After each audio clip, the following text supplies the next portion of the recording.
मित्रों नमस्कार। आज मेरे वीडियो का विषय है, क्या राजपूताना के राज्य कभी मराठा साम्राज्य के अधीन थे? Whether the states of Rajputana were ever under the Maratha empire. मैं अपनी बात करना शुरू करूं उसके पहले मैं आप सभी जो व्यूअर्स हैं उनसे रिक्वेस्ट करना चाहूँगा कि यदि उन्होंने अभी तक मेरा चैनल सब्सक्राइब नहीं किया हो तो सब्सक्राइब करें, और सब्सक्राइब करते समय घंटी का जो निशान है, जो बेल आइकॉन है, उसे ज़रूर प्रेस करें, ताकि जब भी मेरा कोई नया वीडियो आएगा, अपलोड होगा, तो उसकी सूचना आपको ऑटोमेटिक मिल सकेगी। इसी से जुड़ा हुआ कुछ बात मैंने पिछले वीडियो में की थी, और उस वीडियो का टॉपिक था राजपूत मराठा विवाद और इतिहास, और इससे संबंधी कुछ पक्ष मैंने प्रस्तुत किए थे। उसको अच्छी लोकप्रियता मिली, बहुत अच्छी तो मैं नहीं कहता, लेकिन फिर भी अच्छी व्यूअरशिप मिली, क्योंकि टॉपिक इस तरह का था कि जो हिस्ट्री का होते हुए भी करंट जो डिस्कशन थे इसको लेकर के, उसको एक विवाद था, कंट्रोवर्सी थी। तो कंट्रोवर्सी पे जब बात करेंगे तो निश्चित तौर पर अधिक लोग उसको जानना चाहेंगे, और उस वीडियो पर पक्ष और विपक्ष की दो तरह की प्रतिक्रियाएं आई। उन प्रतिक्रियाओं में तारीफें भी की गई। मैंने जो बात की, मेरे प्रेजेंटेशन पे कुछ प्रश्न भी उठाए, उनके मैंने जवाब भी दिए। किसी प्रश्न को मैंने अनुत्तरित नहीं छोड़ा, सभी प्रश्नों के जवाब टेक्स्ट मैसेज में, जो कि वही उसमें वीडियो का अपना कमेंट बॉक्स होता है, उसमें सबकी रिप्लाई मैंने की। किंतु उन रिप्लाईज को देखते हुए मुझे एक बात समझ में आई कि भविष्य में उन रिप्लाईज को बेस करके एक और वीडियो बनाया जा सकता है, ताकि इस विषय पर और क्लैरिटी हो सके और चीजें स्पष्ट हों। तो सबसे बड़ी बात यह है कि जो पक्ष विपक्ष में उसमें कुछ लोगों ने क्या हुआ है कि मराठा इतिहास को पूरा नरेट करना शुरू कर दिया है। मैंने कहीं मराठों की हिस्ट्री को चैलेंज नहीं किया है। No doubt they were a big power, और बिग पावर में जो उनका स्ट्रगल भी निश्चित तौर पर उल्लेखनीय है। किंतु जो एक बात कही गई कि भाई राजस्थान तो राजपूताना तो मुगलों के साथ तो था, किंतु मुगलों से जब मुक्ति लिए उसके बाद से वो ना मुगलों के पास था ना मराठों के, इंडिपेंडेंटली जो है राजपूताना के जो राज्य थे वो एग्जिस्ट किए, और उन्होंने संघर्ष के द्वारा ही किए, सहयोग तो किया ही नहीं, संघर्ष किया। और संघर्ष में कहीं यहाँ कमजोर पक्ष पड़ा तो उसमें अब उसकी बात मैं आगे करूंगा। तो जो प्रश्न मैंने उठाया था बेसिक, मराठा साम्राज्य क्या कोई हकीकत थी? जब मैं पढ़ता था तो सबसे पहली किताब मैंने पढ़ी मराठों का नवीन इतिहास, गोविंद सखाराम सरदेसाई, ये सरदेसाई की लिखी, तो वो 3 वॉल्यूम में थी, और मराठों का नवीन इतिहास उसका नाम था, मॉडर्न हिस्ट्री ऑफ मराठास। लेकिन उन्होंने कि मराठा एम्पायर शब्द का प्रयोग नहीं किया। फिर क्या हुआ है कि इस तरह की जो स्थानीय या उनको कई तरह से क्षेत्रीय जो शक्तियां हैं, उनके ऊपर कुछ किताब ब्रिटिश जो ऑफिसर्स थे उन्होंने लिखी। सबसे पहली किताब तो 1829 में राजपूताना के ऊपर लिखी गई, जो कर्नल टॉड ने लिखी, annals and antiquities of Rajasthan. उसी तर्ज पर ग्रांड डफ ने भी एक किताब लिखी, हिस्ट्री ऑफ मराठाज, वो 1876 के आसपास पब्लिश हुई। और उसके बाद तीसरी किताब कनिंगम ने लिखी, हिस्ट्री ऑफ सिक्स। तो ये कुछ रीजनल पावर्स की हिस्ट्रीज हैं, उसमें कहीं एम्पायर जैसा शब्द नहीं जोड़ा गया। अब जैसे मैं आपको एक छोटा सा उदाहरण दूं, जब 1761 में पानीपत के तृतीय युद्ध में मराठों की पराजय हो गई, मुगल सम्राट की स्थिति गंभीर हो गई, तो दिल्ली में अनेक लोग पहुंचे, जिसमें भरतपुर के महाराजा जो सूरजमल के उत्तराधिकारी थे जवाहर सिंह, वो दिल्ली पर उन्होंने अधिकार कर लिया। और दिल्ली पर जो अधिकार, कल को वो कहेंगे साहब ये it was Jat empire, no never it was a Jat empire, जो कुछ समय के लिए उन्होंने ऑक्यूपाई किया। इन द सेम मैनर यदि मराठास उत्तरी भारत में कहीं गए, लाहौर भी गए, पंजाब भी गए, वो रोहिलखंड भी गए, तो वो as a representative of Mughal empire, that could not go independently, वो अपने स्वतंत्र रूप से नहीं गए, बल्कि वो मुगलों के प्रतिनिधि के रूप में गए। और कभी भी दिल्ली की गद्दी पर कोई मराठा नहीं बैठा। मुगलों के जो था उनका अपना एम्पायर, उसको पूरे वो कभी मराठा कब्जा नहीं कर पाए। केवल ये मालवा सबसे प्रमुख था जो मुगलों के हाथ से निकला था। बाकी दक्षिण के कुछ इलाके थे जो मुगलों के अलाइज थे, कुछ मुस्लिम रूलर्स थे, बीजापुर, गोलकुंडा, अहमदनगर, वहाँ पे। अब वो मैं इतनी लंबी हिस्ट्री यहाँ नहीं बताना चाहूँगा, तो मैं सिर्फ ये कहना चाहता हूँ क्या राजपूताना के राज्य कभी थे मराठों के अधीन। यहाँ मेरा सबॉर्डिनेशन से है, अधीन से मतलब ये है। इन्फ्लुएंस में हो सकते हैं, प्रभाव उनका हो सकता है, बट क्या वो सीधा आदेश दे सकते थे मराठे? नहीं, कभी भी नहीं दे सकते थे। ये बात मैंने रखी है। तो जो एक बात आती है कि मराठा साम्राज्य हकीकत में था या नहीं, तो मेरी राय में ये नहीं था। हाँ, ये एक सपना जरूर था जो सपना ही रह गया। इस पर मैंने अपनी पुस्तक भारत का इतिहास 1750 से 1950 राजस्थान हिंदी ग्रंथ अकादमी जयपुर से जो प्रकाशित है, उसमें विस्तार से मैंने इसके बारे में बताया है। तो मराठों के ऊपर उसमें मैंने अध्याय लिखे हैं। राजपूताना मराठा के बारे में ज्यादा मैंने नहीं लिखा, लेकिन पढ़ा है। तो उस पुस्तक को मेरे को देखेंगे तो उसमें सब चीजें क्लियर हो जाएंगी, किस तरह से इनका उदय हुआ मराठों का और किस तरह अस्त की ओर ये रवाना हुए। तो छत्रपति शिवाजी जो कि मराठा राज्य के संस्थापक थे, उनके लेकर के और साहू तक, मतलब उनके बेटे थे संभाजी, संभाजी के बेटे साहू, तो यहाँ तक का जो सफर था ये बहुत ही संघर्ष का सफर था। और मराठा राज्य की सीमाएं दक्कन से बाहर ज्यादा नहीं निकल पाई थी, कुछ इधर बड़ी थी यहाँ बीजापुर गोलकुंडा साइड में। बाकी उनका संघर्ष का ही समय रहा। और जब 1707 में औरंगजेब की मृत्यु हो गई तो साहू, क्योंकि पोता था इनका छत्रपति शिवाजी का, वो मुगलों की जेल में था, तो उनके सामने धर्म संकट ये हो गया। एक ओर तो औरंगजेब की मृत्यु के बाद मुगलों में उत्तराधिकार को लेकर के संघर्ष शुरू हो गए, विवाद शुरू हो गए, और दूसरा ये था कि इस मराठा बच्चे को जो हमने कैद किया हुआ इसका क्या करें। तो उन्होंने एक चाल चली कि इसे छोड़ देते हैं। अगर ये छोड़ देंगे तो निश्चित तौर पर मराठों में आपसी ग्रह क्लेश शुरू हो जाएगा, जिससे मराठे भी कमजोर होंगे और हमारी स्थिति भी जो है मेंटेन होगी। तो 1707 में साहू को छोड़ दिया, किंतु साहू के निकलते ही जो जैसी संभावना थी कि वहाँ मराठा राज्य में गृह युद्ध शुरू हो गया, क्योंकि जो ताराबाई है वो पहले से ही अपने बच्चे के उसके रूप में रिजेंट के रूप में काम कर रही थी। तो जब वो बाहर निकले तो एक संघर्ष शुरू हुआ। उस संघर्ष में बालाजी विश्वनाथ का नाम आता है प्रमुख तौर पर, जो कि एक पेशवा, पहले पेशवा थे।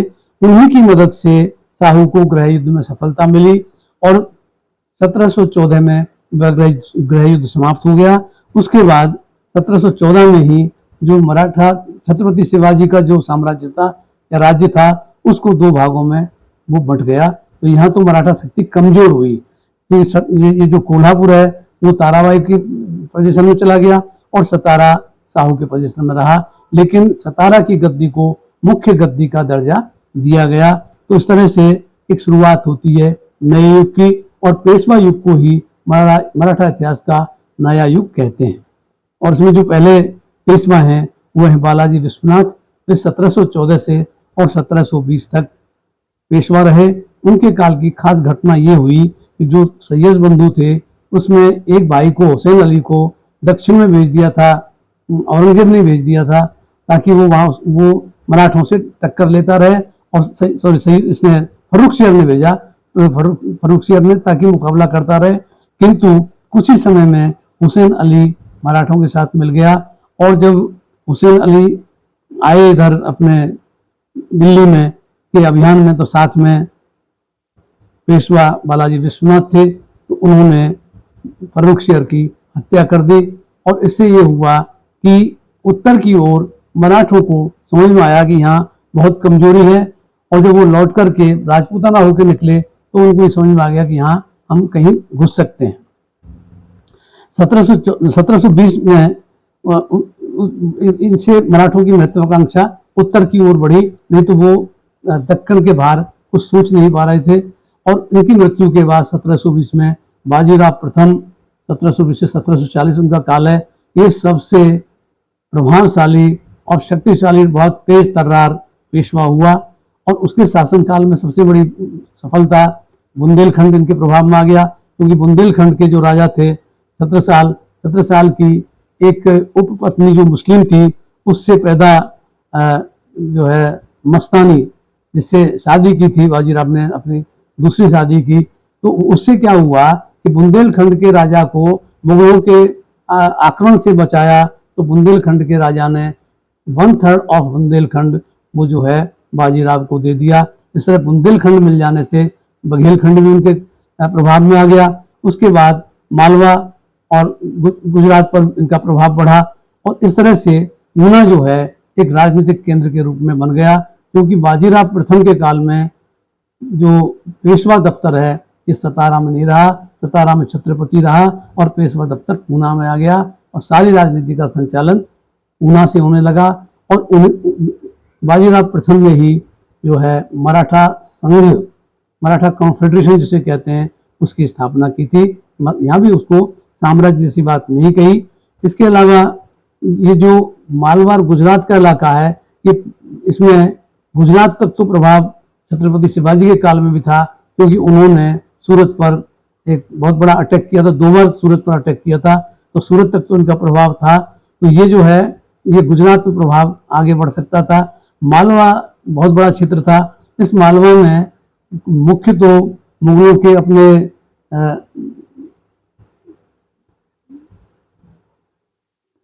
सूबेदार हुआ करते थे और सूबेदार सत्ता संभालते थे और बाकी वहीं से वो टैक्स वसूल करते थे। बाकी जो है स्थानीय रियासतें थी, मालवा में बहुत राजपूत रियासतें थी और उन राजपूत रियासतों को मुगलों की सेवा में ले लिया गया या मुगलों को अपने साथ ले लिया गया था।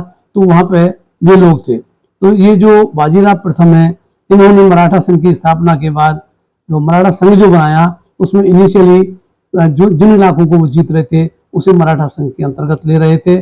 और जो बुंदेलखंड का इलाका है ये तो सीधे तौर पर ही पेशवा के पास था और जो ग्वालियर और इंदौर है ये होलकर और सिंधिया के पोजीशन में रहे। तो इस तरह से एक संगठन इनका बना और जो बाजीराव पेशवा की 1740 में मृत्यु हो गई। उसके बाद बालाजी बाजीराव पेशवा बने, जो 1740 से 61 तक रहा। इनका जो कार्यकाल है वो बहुत ही घटनाओं से भरा था, इवेंटफुल पीरियड था। इस इवेंट पीरियड में सबसे बड़ी बात ये थी कि 1741 में पहले तो मुगलों के साथ इन्होंने अपना जैसे भी बार्गेनिंग करके और अटैक करके जो भी कोशिशें थी, उससे ये हुआ कि 41 में मालवा मुगलों ने मराठों को सौंप दिया और उसके बाद 1748 में होलकर स्टेट और 1750 में सिंधिया, ये जो है ग्वालियर स्टेट, इनकी स्थापना हो गई। और उसके गुजरात की स्थापना 1730 के पास हो चुकी थी बड़ौदा में गायकवाड़ की, और उधर जो है भोंसले जो थे उनको जो है नागपुर में उनका बन गया।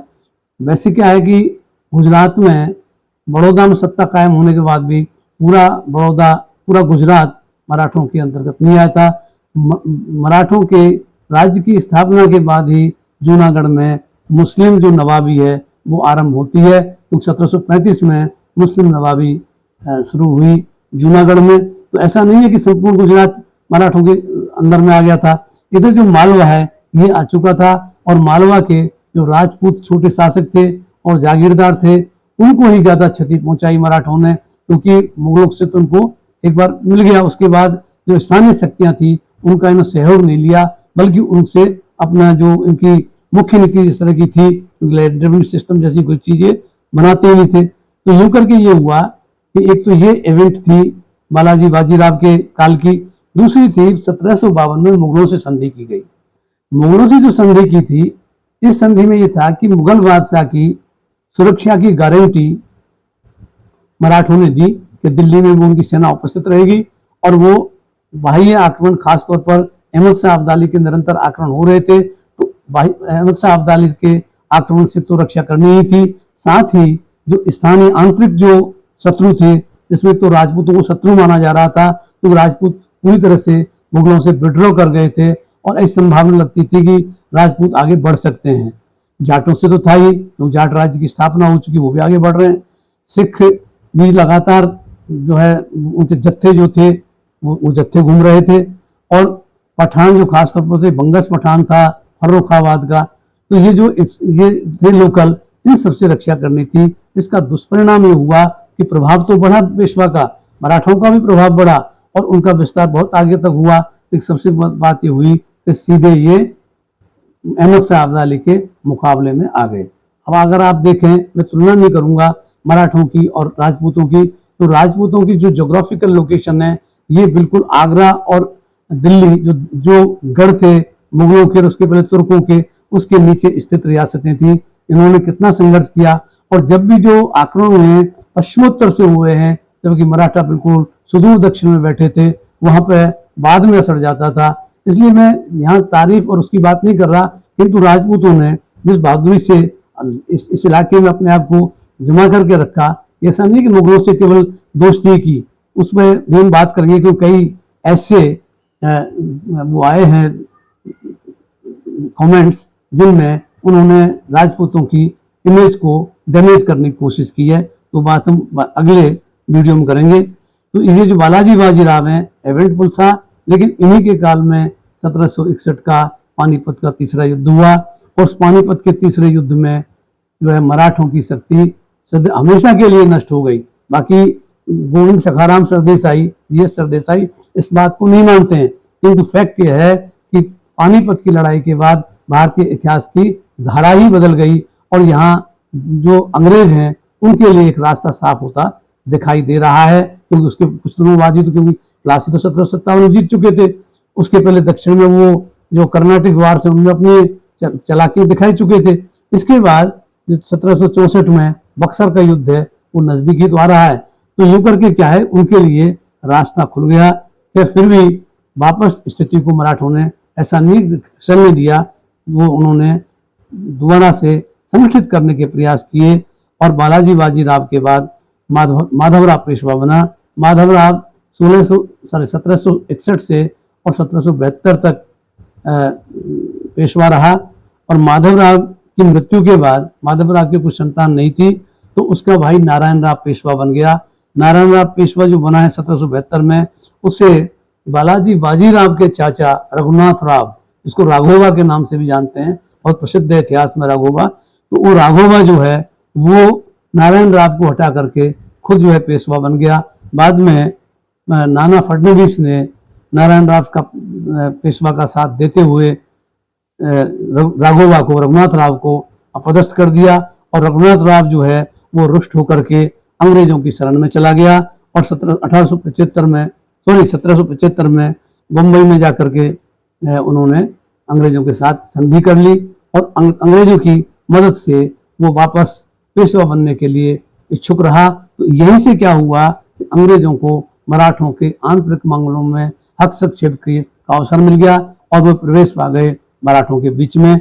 अगर अलग से मराठा इतिहास पढ़ें तो उसमें आप आगे जानेंगे कि मराठा रिलेशंस हैं वो किस तरह से हुए। तो रघुनाथ राव की जब अंग्रेजों के पास गया, तो यहाँ जाके हम देखते हैं कि 1775 के बाद कोई खास राजनीति नहीं रह जाती, बल्कि जो कुछ उनके पास है उसको बचाने के लिए वो प्रयास करते हैं। तो आप ये देखें कि जो मैंने अपनी पुस्तक में लिखा है उसको पूरा यहाँ नहीं पढ़ सकता, लेकिन मैंने ये लिखा है कि मराठों ने मालवा, गुजरात, रोहिलखंड, राजपूताना, बुंदेलखंड, दोआब इनमें बढ़ते हुए अपने प्रभाव को व्यवस्थित रूप से स्थायित्व प्रदान नहीं किया। यहाँ उनका विस्तार तो हुआ, किंतु उसको वो कंसोलिडेट नहीं कर पाए, और कंसोलिडेट करके एक स्थिर स्थायित्व प्रदान करके एक स्थिर सत्ता स्थापित नहीं कर पाए। इन क्षेत्रों से लूटमार करके चौथ वसूली तक ही मराठों का संबंध था, जबकि इनके आंतरिक और बाह्य मामलों में मराठों की कोई रचनात्मक भूमिका नहीं थी। मराठों की कोई रचनात्मक इन क्षेत्रों में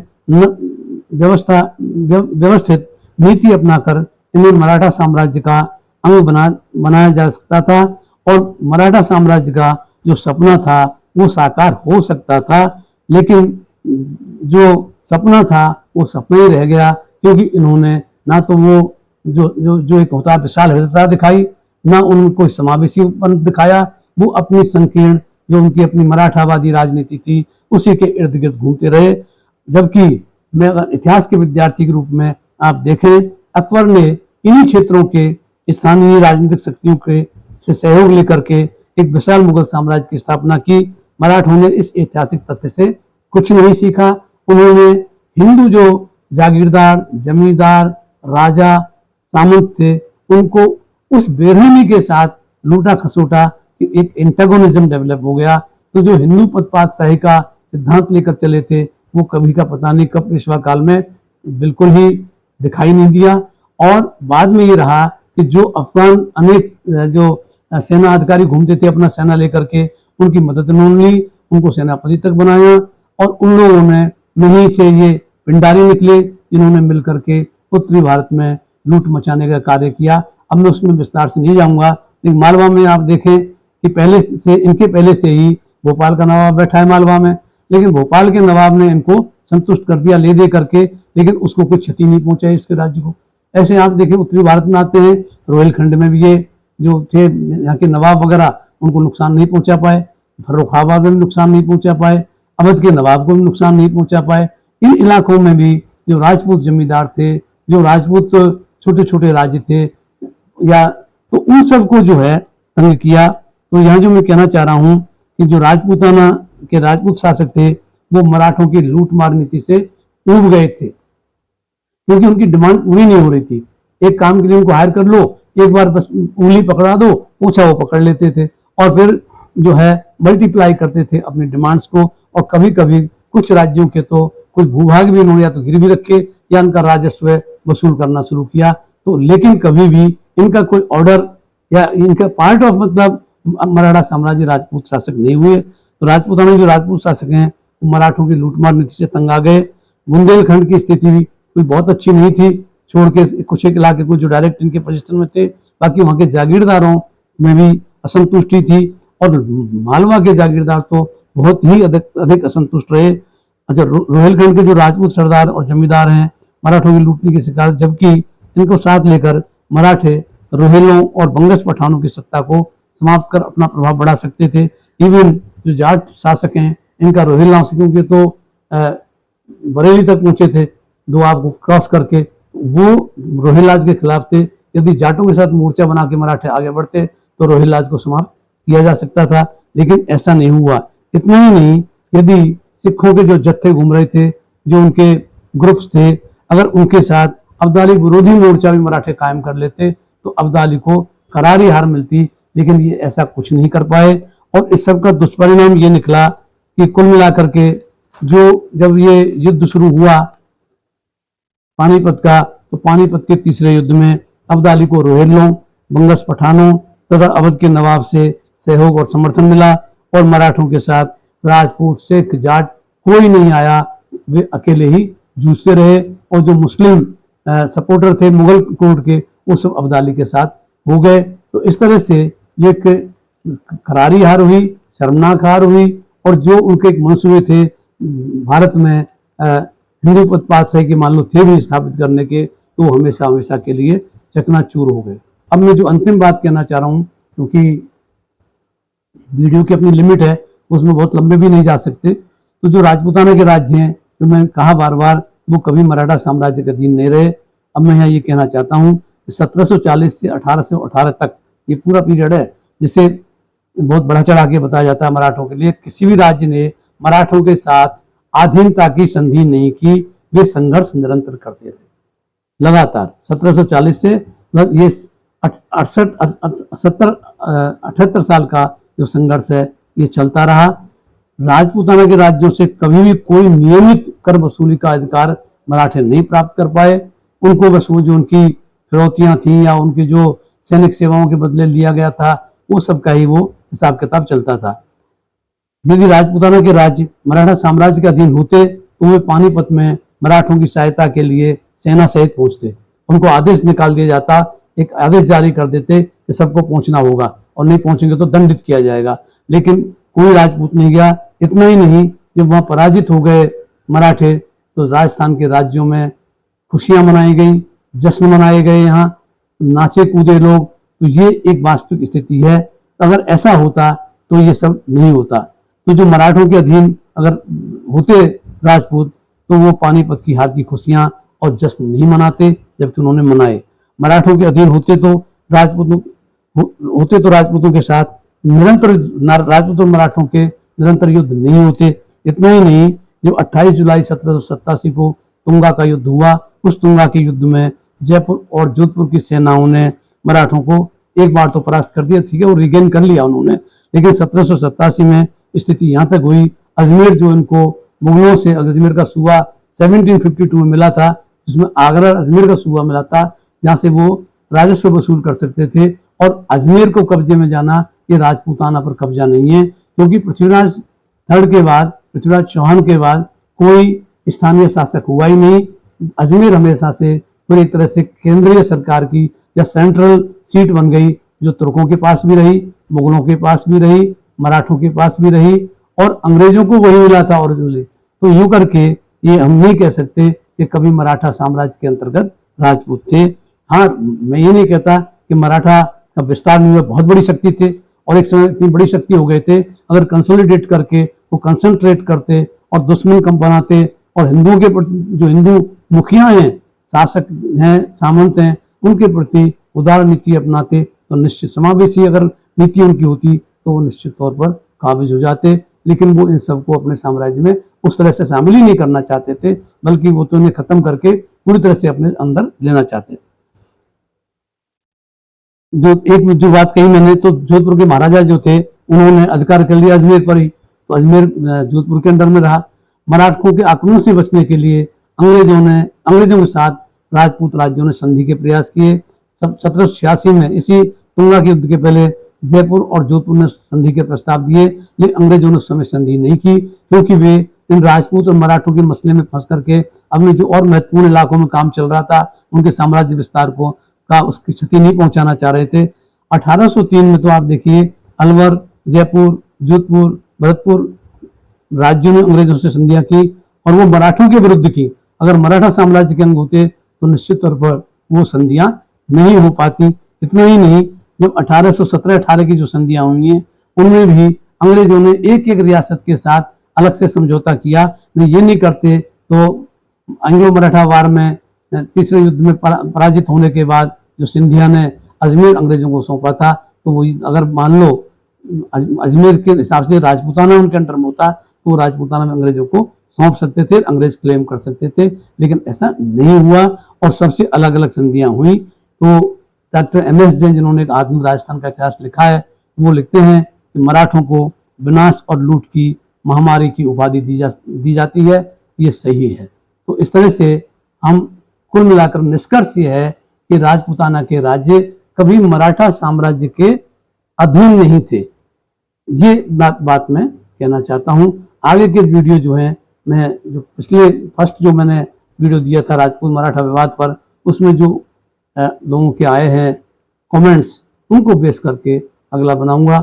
और यदि आगे कोई डिमांड हुई तो राजस्थान में जो उनके घटनाक्रम है विभिन्न राज्यों के साथ, खासतौर पर जो बड़ी रियासतें थी, इसमें बूंदी, कोटा भी हैं, इसके अलावा मेवाड़ है, मारवाड़ है और जयपुर है, इनमें कौन कौन से ऐसे घटनाक्रम हैं जिनसे मराठों को प्रवेश मिला और मराठों ने किस तरह से उन हालातों का फायदा उठाया या नुकसान उठाया, जो भी है, उनको अगर लगा कि लोग डिमांड है इसकी, क्योंकि मराठा हिस्ट्री को मैं भी कोई बहुत ज़्यादा मराठा राजपूत रिलेशन पे बहुत ज़्यादा वीडियो बनाने के पक्ष में नहीं हूँ, क्योंकि मैं तो मुख्य इतिहास की धारा में अपना काम करता हूँ।